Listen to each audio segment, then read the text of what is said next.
Good morning, everyone. Today, we're diving into The Lost Blueprint, exploring the intricate connection between nutrition, physical degeneration, and the profound wisdom of traditional diets.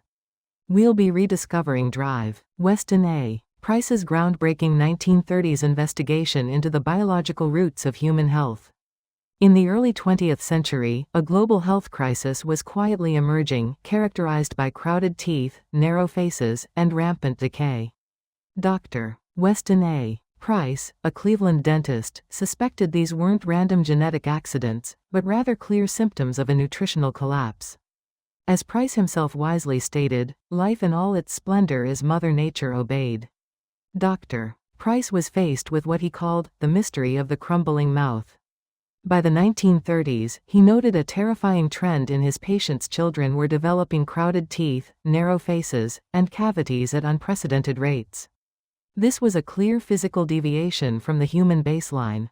The prevailing scientific consensus of the era, however, attributed these deformities to race mixing, assuming it was a genetic inevitability. But Price believed the cause was environmental. He hypothesized that modern commerce had introduced displacing foods that stripped the body of the essential materials needed to build a healthy human frame. His mission, then, became clear: to find a control group, isolated peoples untouched by modern foods, to understand what humans were biologically intended to look like. Price found his control group in the remote Lachental Valley in Switzerland, around 1931. This isolated community was accessible only by a steep footpath, with a population of about 2,000.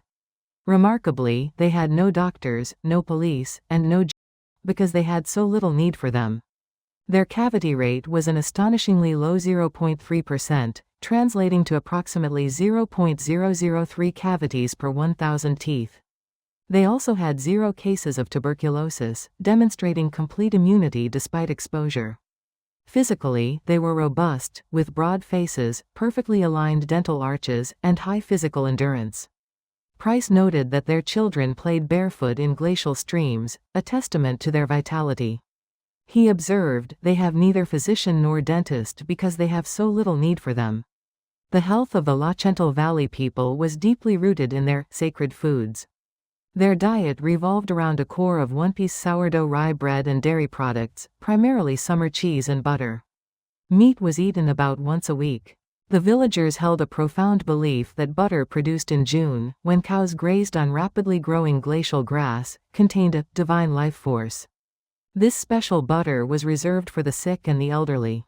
Price's scientific analysis later validated their spiritual reverence with chemical fact: this sacred butter contained exceptionally high levels of fat-soluble vitamins, specifically what he termed activator X, which we now identify as vitamin K2. Contrast this with the tragedy of civilization. While the traditional diet of the Lachental Valley boasted a cavity rate of 0.3%, neighboring towns that adopted the displacing foods of modern commerce, things like white flour, sugar, jams, vegetable fats, and canned goods, saw their cavity rates spike to over 30%. The impact was dramatic. Children born after this dietary shift developed narrow faces, crowded teeth, and mouth-breathing habits. This crucial insight reveals that degeneration is not evolution, it is a nutritional injury. When the essential building blocks are removed from our diet, the body quite literally begins to collapse. A key discovery in Price's research was the X factor, which we now understand as vitamin K2. Price identified a unique nutrient in the fat of grass-fed animals, calling it activator X. Modern science confirms this as vitamin K2. Its crucial function is to activate proteins like osteocalcin, which are responsible for moving calcium into bones and teeth. Without adequate K2, calcium can misdirect and calcify arteries instead of strengthening our skeletal structure. Primary sources of this vital nutrient include grass-fed butter, organ meats, and fish eggs. It's not just what you eat, but how it's prepared, especially when it comes to grains. Cruelty to grains refers to modern practices like quick-rise yeast and high-heat milling. These methods leave phytic acid active, which then binds to essential minerals like zinc, calcium, and iron, blocking their absorption in our bodies. In contrast, kindness to grains involves traditional methods such as long fermentation and soaking. These processes activate the phytase enzyme, breaking down phytic acid, releasing minerals, and even pre-digesting gluten. Traditional sourdough methods, for example, effectively neutralize the anti-nutrients that modern processing leaves behind. Let's explore the epigenetics of the face through a clear chain reaction. It begins with stage 1 nutritional deficiency, specifically a lack of fat-soluble vitamins that prevents the jaw from widening properly. This leads to stage 2 skeletal restriction, characterized by a narrow dental arch. This narrow palate then forces the tongue back, creating stage 3 airway blockage. The child adapts to this by mouth breathing, which is stage 4.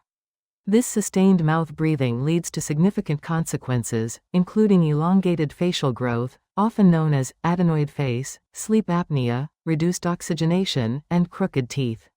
The profound insight here is that crooked teeth are not merely a cosmetic issue, they are a significant red flag for underlying respiratory and developmental health problems. Next, we examine the toxic transformation of breakfast. Modern cereals undergo a process called extrusion, where grain slurry is forced through holes at extreme heat and pressure. This industrial process causes significant damage. It denatures proteins, potentially rendering them toxic to the nervous system, and it destroys nutrients, making fatty acids rancid and annihilating natural vitamins. Unpublished rat studies cited in Price's work shockingly suggested that rats fed the cardboard box their cereal came in lived longer than those fed the extruded puffed wheat. The key takeaway here is profound. The final indignity to grains is that we treat them as loners. Grains actually require fat-soluble vitamins, like those found in cream or butter, to be properly metabolized and assimilated by the body. Price's research revealed the universal principles of health, found across diverse cultures. These are the common denominators across Swiss, Gaelic, Eskimo, and African traditional diets. First, no refined foods whatsoever, 0 sugar, white flour, canned goods, or hydrogenated oils. Second, all healthy cultures consumed animal foods, whether fish, game, dairy, or insects. Third, nutrient density was paramount, with diets containing 4 times the minerals and 10 times the fat-soluble vitamins A, D, and K2, compared to the American diet. Fourth, all cultures ate some portion of their animal foods raw, such as raw milk or raw fish. And fifth, they had high enzyme content through the extensive use of lacto-fermented condiments and dairy. Continuing with the universal principles of health, the 6th principle is meticulous seed preparation. Seeds, grains, and nuts were soaked, sprouted, or fermented to neutralize anti-nutrients. 7th, fat content was high, ranging from 30% to 80% of total calories, with only about 4% coming from polyunsaturated vegetable oils. 8th, there was a healthy fat balance, with equal amounts of omega-6 and omega-3 fatty acids. 9th, all cultures consumed natural, unrefined salt. 10th, they utilized bones, particularly through gelatin-rich bone broths. And finally, and crucially, was generational care, a focus on special feeding of nutrient-dense foods for parents to be and growing children, ensuring health across generations. Let's debunk the fallacy of politically correct nutrition.